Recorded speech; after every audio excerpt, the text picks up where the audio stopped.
Hi everyone, this is the Bible Prophecy Man, and my name is Frank Demora. Thank you for stopping by my YouTube channel. I'd like to invite you, if you're new, to go to my prophecy site that you'll see up here, where you'll be able to access all the links that I've been putting up for you so that you could read the entire story, that I'm connecting Bible prophecy with current events. Now, for the last couple of days, I've spent many hours adding new material to my newest book, which is November 6th. And all that information is in my book after 36 years of compiling documents showing Bible prophecy and current events are actually taking place the way the Lord said it would. You can go to my site at thebibleprophecyman.com and just click the link and you can download the book for free. Now, we know that there are major prophecies that haven't been fulfilled yet. Now, two of those prophecies have to do with Ezekiel chapter 38, which I'm going to cover in my second video, but also the Psalm 83 war, of which all of these nations listed from 1 to 10 will be attacking Israel in the last days. Now, Syria is modern-day Syria, and of course, if you've been watching the news, you know that Syria is in a civil war, and there's a lot of things that may happen that could cause the Psalm 83 war from taking effect. Now, there's two other prophecies that haven't been fulfilled yet. One of those is in Isaiah chapter 17:1, where it talks about Damascus being incinerated, if you will, left in a ruin and a heap, as you can see here. And then also in Jeremiah in the Old Testament, you'll see where it is right there, and it talks about the Lord defeating Syria here. As a matter of fact, when you see this, it says in verse 27, "And I will kindle a fire on the wall of Damascus, and it shall consume the palaces of Ben-hadad." So we know that Damascus, the city of Damascus, Syria, is going to have major difficulties in the last days. Those birth pangs for Damascus and Syria have already begun. And one of the things that I'm looking for is because Bashar al-Assad said that if an outside force were to attack him, and he would lose or know that he was going to lose his control, that he would attack Israel. And this is one of the scenarios that I've been pointing out that just could ignite the Psalm 83 war. So, of course, we know that war, destruction is coming when they're calling for peace and safety in the Middle East, because Paul told us that in 1 Thessalonians chapter 5, verses 3 and 4, when you see here, and if you're new, this is what it says: "For when they shall say peace and safety, then sudden destruction cometh upon them as travail upon a woman with child, and they shall not escape. But ye, brethren, are not in darkness, that that day should overtake you as a thief." So let's find out what's going on in the news relating to Israel, because Israel is going to be the center point for the last days. God is going to be dealing with the nation of Israel to sanctify his holy name through this tiny nation of Israel. Many people around the world will think that when the next war takes place, you'll note it again, it would be in the Psalm 83 war, that Israel would be destroyed by the massive army surrounding Israel that would come down into Israel. But that's not the case. Israel's going to win. And we know that the primary function of Israel's IDF, Israel's defense, if you will, in case you're new here, the IDF stands for Israeli Defense Force. Now, in Ezekiel chapter 28, as I pointed out in one of my other videos, Ezekiel 28 talks about the pricking, the briar, and the pricking of the nations that border Israel. And they're going to be pricking this nation until the nation of Israel takes care of the problem. All right, so let me just read this. I don't have it up here, but listen to what Ezekiel chapter 28, verses 24 through 26 say. "And there shall no longer be a prickling briar or a painful thorn for the house of Israel from among all who are around them." And now we know who all around them. They're talking about all these nations who border Israel. All right? So the prickling and the painful thorn, that they're talking about these nations.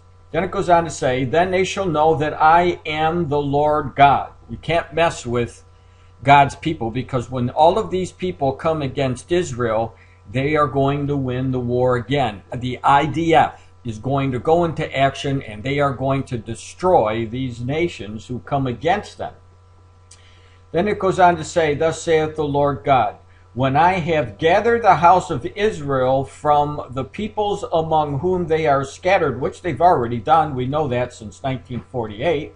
And it goes on to say, and I am hallowed in them in the sight of the Gentiles, then they will dwell in their own land, which I gave to my servant Jacob. So we know that the promise of how much land God was going to give the Israelis, that hasn't been completely fulfilled yet. We know that after the Psalm 83 war, then the Israelis will branch out. They're going to take more land, and they're going to start fulfilling the promise of all the land that God was going to give to the Israelis, to his people.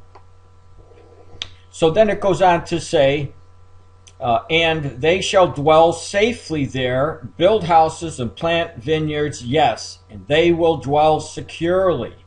When I execute judgments and on all those around them who despise them, and all of these people, that's who he's talking about right here. And then again, we're going to see the remnant, the next war, Ezekiel chapter 38 war, with those people despise them as well. But so what's going to happen here, according to what we see from Ezekiel chapter 28 through 24, verses 24 through 26, that there's a time of peace and a time of safety. That when the war is over, the Israelis will be living in this time of peace and safety. They'll build in their homes. They're going to be thinking that they're dwelling safely. And of course, Ezekiel tells us when this happens, when they're dwelling in safety, that's when the Ezekiel war will break out. So what we know is when this war takes place, they're going to expand out. Then they are going to be settled there for a period of time. I don't know, I can't tell you the exact amount of time, but they will be there thinking that they're living in a peaceful time. And of course, we know from the Word of God that this war right here, Psalm 83 war, will be the last war that the IDF fights. And their job of protection of the state of Israel will be done at that point, because we know from Ezekiel chapter 38, and we also from the book of Revelation, that the Israelis don't fight for their life and for their existence to stop their enemies from wiping them off the face of the earth. God does that in Ezekiel chapter 38, and he also does it again via Jesus Christ in the Battle of Armageddon. So this is going to be a major war, and this will be one of the last war that the IDF is going to have to fight, and they're going to do a fantastic job because they are a massive army, and God is not going to allow them to be destroyed. So with all this information, let's look at the news. 3 Syrian tanks entered the demilitarized zone in the Golan Heights, and we'll go right to that article and pull up a little bit about it.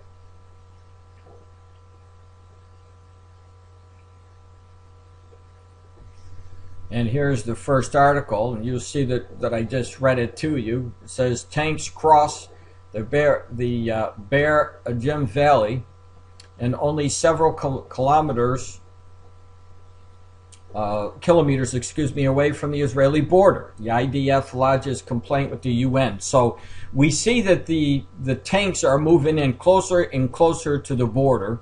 And I believe that this is happening because Bashar al-Assad knows that he's starting to lose his grip, and he's moving into position. This is how I see it. And the closer he gets, the more tension we're going to see in the Middle East. And one of these days, we're going to wake up and see that they have attacked Israel. There's no doubt about that. But this article says 3 Syrian tanks on Saturday crossed the demilitarized zone at the Golan Heights, only several kilometers away from the Israeli border. The tanks entered the buffer zone on Saturday afternoon when the Israeli Defense Force soldiers identified the Syrian tanks near the Bear Ajim Valley in the Syrian-controlled center of the Golan Heights. Now, this is the Golan Heights, by the way, is part of the area that the Israelis took back in one of the previous wars. You know, Syria has been trying to get this back, but it's not going to happen. And we know that when the Psalm 83 war is over, not only will Syria lose all of the Golan Heights, but they're going to lose a large portion of their territory. And this is going to be part of the fulfillment of the land that God had promised to his servant Jacob. So let's go on to the next one. The articles that I'm showing you that are it's just pointing to what's actually going to be happening in the very near future. And I can't tell you the exact date of this Psalm 83 war, but by looking at all the events that are taking place in Israel concerning the call for peace and safety and exactly who's involved in this war in Psalm 83, we know that it's coming soon. So the IDF Jeep hit by a Syrian gunfire on the Golan Heights. An Israeli, the subtitle, an Israeli military Jeep was hit Monday.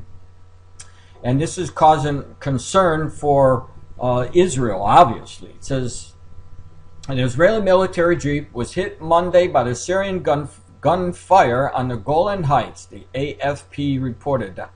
The IDF soldiers were patrolling this evening near the northern border when they came under gunfire from the Syrian side of the border. Now you ask yourself, why are they doing this? Why, who Syria is having so many problems with its own people trying to depose Bashar al-Assad, why would he all of a sudden start firing on the Israelis? Well, it's obvious. He wants to draw attention to what's going on between the Syrians and Israel in the hope that down the line here, when he attacks Israel, because obviously if we have more people attacking the capital and he's going to lose control, he's going to be like that corner dog, like I said, and he's going to go after Israel. And I believe these are signs of that day that will be coming.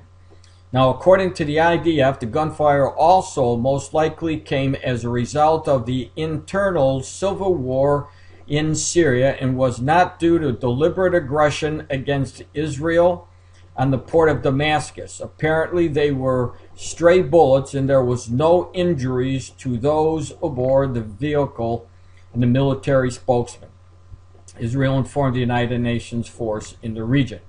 Well, just keep your eyes on the news, because you're going to see more of these incidents. You're going to see more of tanks moving towards the Israeli borders. We're seeing this happen already, and especially as you see the enemies of Syria's own people moving closer in to taking power away from the Syrian leader, Bashar al-Assad. So watch what's going on in the Golan Heights.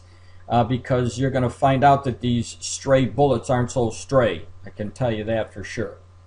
So let's move on to this next article. It says 50 dead in massive Syrian suicide bombing. And this is what I'm talking about. Syria, Bashar al-Assad's government specifically, is coming under this great assault. So he's going to have to do something very, very soon. Now, he's going to have to either roll out a massive attack and destroy all the opposition, or the opposition is going to get stronger, keep moving in like they've been doing, and they're making a rubble out of Damascus as it is. And if that's the case, Bashar al-Assad will attack. So it says that at least 50 are dead following a massive suicide bombing in central Syria, activists and state media report. At least 50 government troops and loyalist militiamen were killed this morning in a car bomb explosion near the military post. So, again, just other news showing you that the war that is going on is not only showing us the signs of the Psalm 83 war, but it's also a fulfillment of Matthew chapter 24, when we see the Lord warning about the civil unrest, where kingdom against kingdom would be fighting against themselves. So a lot of these prophecies are combined. Now here's another one. Syria's violence rages as opposition meets. Almost 200 killed across the country as the main opposition bloc meeting in Qatar agrees to order its structure. So it says, mainly it's going to say the same thing here. At least 50 Syrian army soldiers have been killed by a suicide car bomb in the central province of Hama, and at least 20 rebel fighters were killed in an airstrike in the northwest province. Now, the Britain-based Syrian Observatory of Human Rights said the bombing in the village of Zara and Hama province was carried out by the Jabhat al-Nusra, an armed group that has claimed several attacks on the regime targets. And so the opposition, this is just another one of those articles showing you that the opposition is continuing on. It's getting worse. And again, I hate to repeat myself, but let's look for what Bashar al-Assad is going to do, because he's going to have to do something. Now, speaking about kingdom against kingdom and civil war, here's another one of those prophecies that are being fulfilled. We see it in the news. Syria's Kurds. Civil wars within a civil war. Syria's opposition needs to be more representative and exclusive, say the U.S. officials, mindful of the dangers of an increasingly sectarian civil war.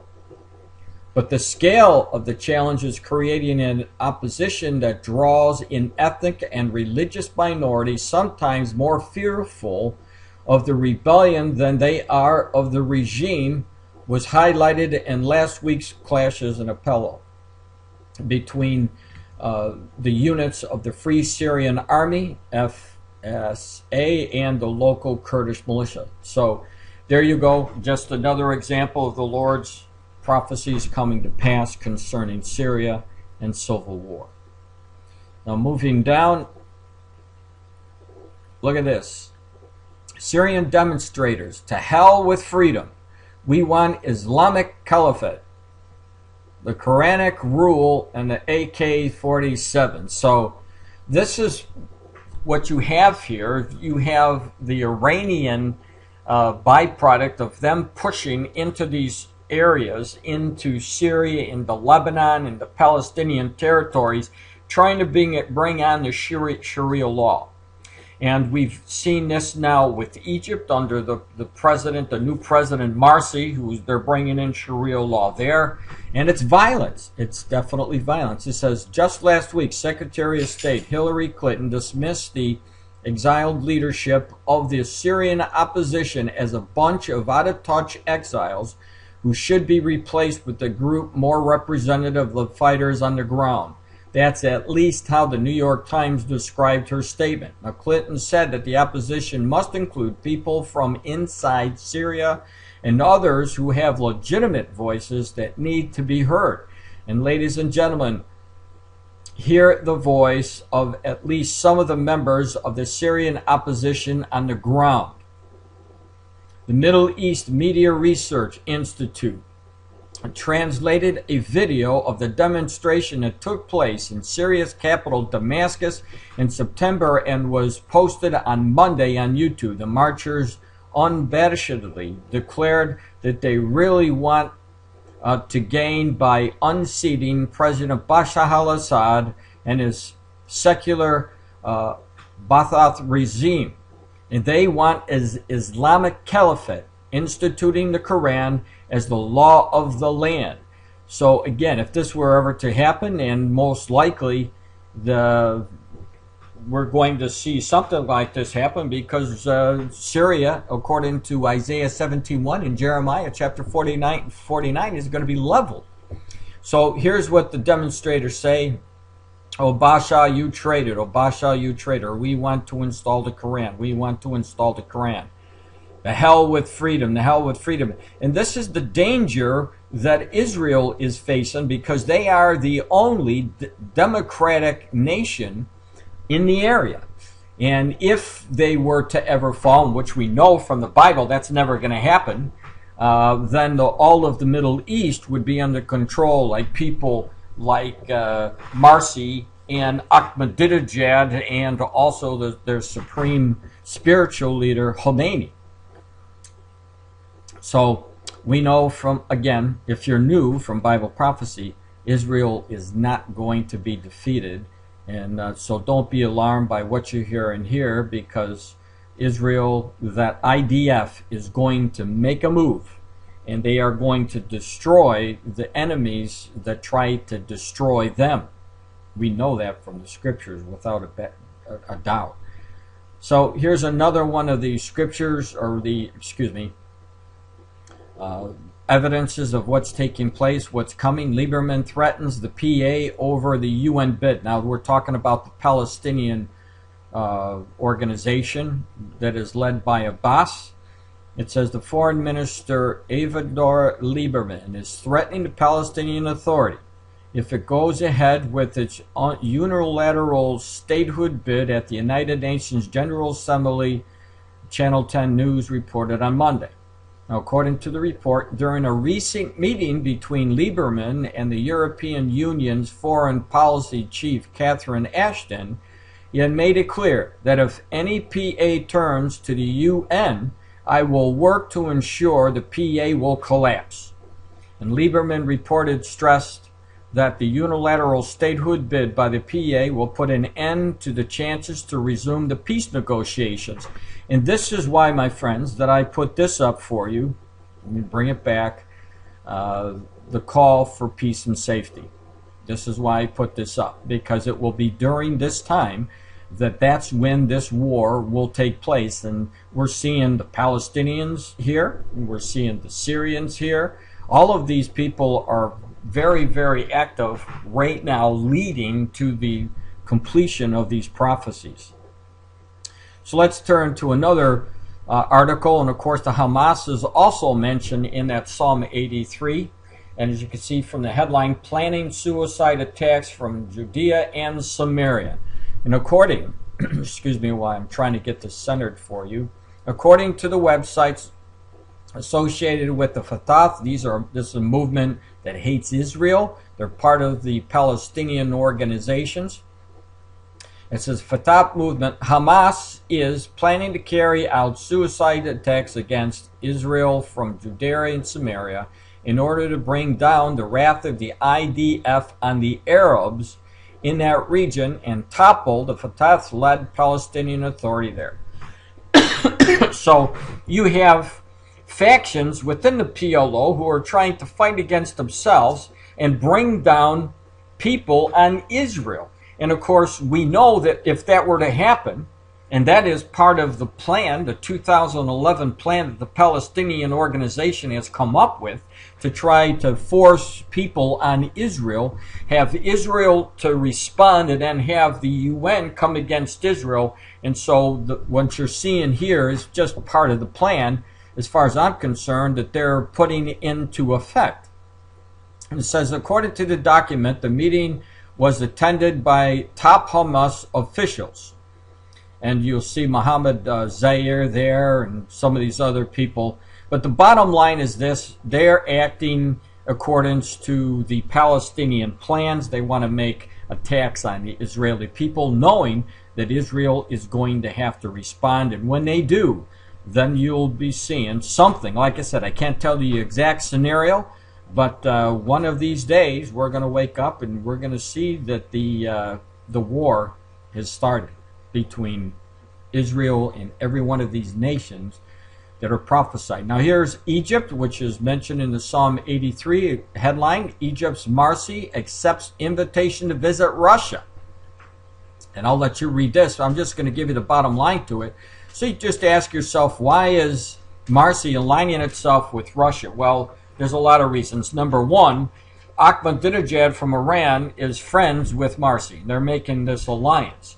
And we do know that when Israel defeats Egypt and the rest of these armies during the Psalm 83 war, all it's going to do is tick off Russia, who will make an alliance with the Egyptians, and the alliance that's already made between Marsi and Ahmadinejad. And so what you're seeing here is just a setup for the coming Ezekiel war, which I'll be talking about in my second video today. But as you can see down here, that it says the President Marcy also urged the Russian president to continue Russia's participation in the Middle East Quartet, considering its role in the resolution of the Palestinian problem. So here we go. We're talking about the call for peace and safety. They want to start up or try to do something to start up the stalled peace agreement. But again, we would have to remember what the apostle told us about when they're calling for peace and safety, sudden destruction will come. And we know that obviously Egypt is one of those nations that are in it. So that's the news relating to the Psalm 83 prophecy. And if you take a look at it one more time, if you're new, you'll see that almost every single day I'm giving you is the Palestinians, you got the Syrians, you got the Hezbollah, you have the Hamas in the Gaza Strip, almost everything, and Egyptians. Almost every day we're seeing things, signs in the news pointing to the next war. And don't forget the purpose of the Israeli army. Ezekiel chapter 37, God formed this army, a vast army. In Ezekiel chapter 28, verses 24 through 26, we know that the prickling of the bordering nations around about Israel are coming to an end. And they will come to an end at the Psalm 83, where where we see in the Psalm that the IDF, Israel's Defense Force, will have accomplished their role. And then from then on, God is in control of fighting personally to show these nations that it is God coming to the Israeli aid. So with that, give me a little bit of time. I'm going to go back and put the rest of the news together, showing you about the Ezekiel chapter 38 war. God bless.